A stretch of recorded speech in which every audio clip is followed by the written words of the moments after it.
రైతుల పాలిట భూభారతి చట్టం ఒక వరమని భూపాలపల్లి ఎమ్మెల్యే గండ్ర సత్యనారాయణరావు అన్నారు. శుక్రవారం వెంకటాపూర్ మండల కేంద్రంలోని మండల పరిషత్ ప్రాథమిక పాఠశాలలో నిర్వహించిన భూభారతి రెవెన్యూ అవగాహన సదస్సు కార్యక్రమంలో ముఖ్య అతిథిగా రెవెన్యూ శాఖ మంత్రి పొంగులేటి శ్రీనివాసరెడ్డి, అటవీ పర్యావరణ శాఖ మంత్రి కొండ సురేఖ, పంచాయతీరాజ్ శాఖ మంత్రి దనసరి సీతక్క, మహబూబాద్ పార్లమెంటు సభ్యులు బలరాం నాయక్, భూపాలపల్లి ఎమ్మెల్యే గండ్ర సత్యనారాయణరావు, వర్ధనపేట ఎమ్మెల్యే నాగరాజు పాల్గొన్నారు.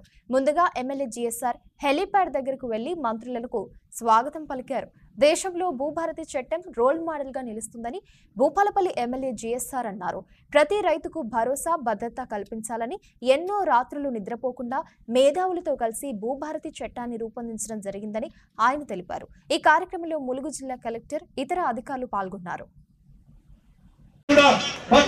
పుస్తకాలు ఇచ్చి హక్కులు కల్పిస్తాం.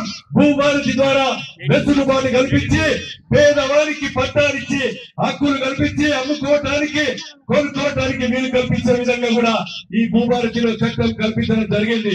మరి వెనకడ కాంగ్రెస్ ప్రభుత్వం ఉన్నప్పుడు ఒక పటవారికి కాడ కూర్చొని అమ్ముకున్న భూమి పానీల రాసి, అదే కొనుక్కున్న భూమి పానీల రాసి అమ్ముకున్న పేరు తీసేసి జమాబంది పేరు మీద సంవత్సరానికి ఒకసారి పట్టాకారంలో పేరు తీసి మరి కొనుక్కున్న వారి కాస్తుదారు పేరు పట్టాకారంలో తెచ్చి మనకు పాస్బుక్ ఇచ్చేది గత కాంగ్రెస్ ప్రభుత్వంలో.